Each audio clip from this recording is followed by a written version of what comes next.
Hi, welcome to Glow's Kinder Kitchen, and I'm Glow. Well, today I wanted to make some corn pudding, and I thought I would show you guys how I make it.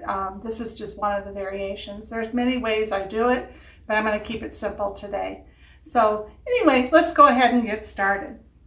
The way I usually make mine is either with frozen corn, which is what I have here. This is frozen sweet, super sweet corn. Or if I have fresh corn, I can cut off the cob. That's even better. But this corn here is actually very good. So to that, you want to add 1 cup of whole milk. So I'm going to go ahead and pour that in here. And then you want to add 1 tablespoon of sugar. And I do kind of shy because this corn I know is sweet.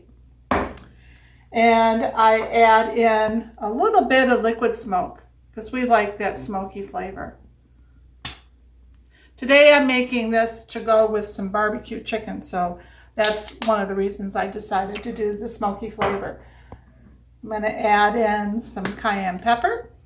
If you don't like cayenne, by all means leave it out. That was just a couple shakes. Some black pepper, about the same amount.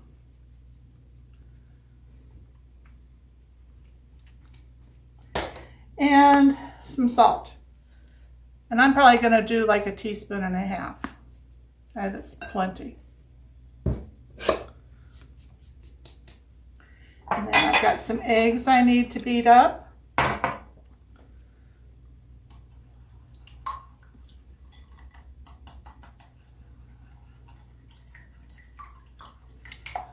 So I'm going to continue to beat this up, and I'll be right back, and I'm going to show you the next step.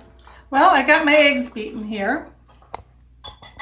And while I was doing that, I went ahead and I melted my butter in my microwave. My microwave runs hot. So I did this for 20 seconds on power level 3. If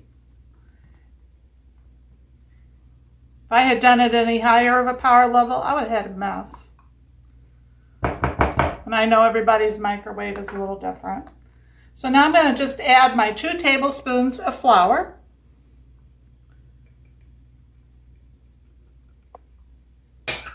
And kind of stir this up a little.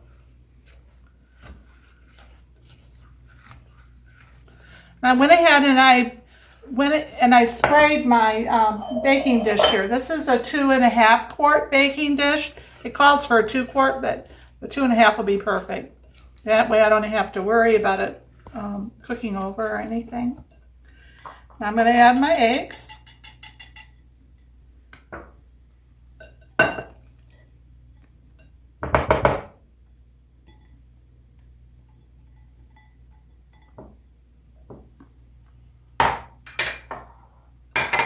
And just stir this up.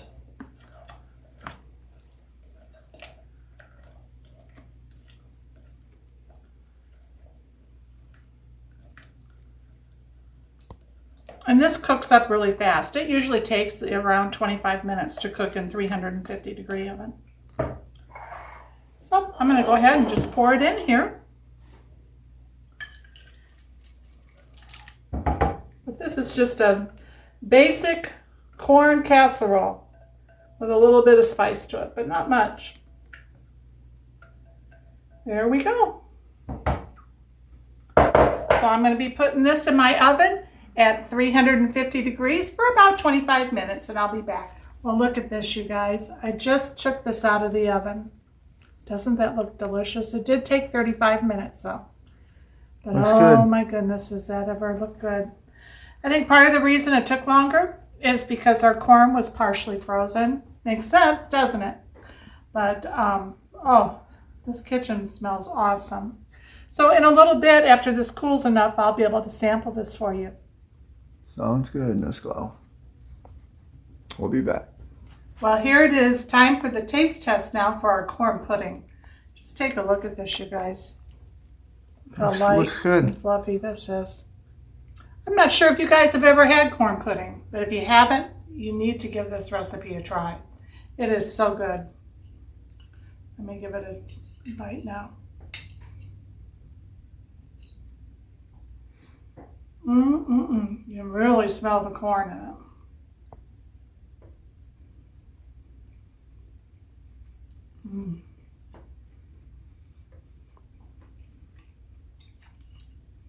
This is a great recipe.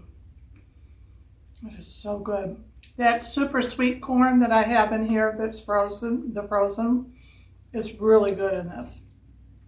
You can taste the egg and the custard in it, and the cayenne pepper, and the smokiness in it. It is excellent. There are times that I do put jalapenos in this, or cumin, or this is just a really versatile recipe. It is delicious, you guys. I'll try another bite.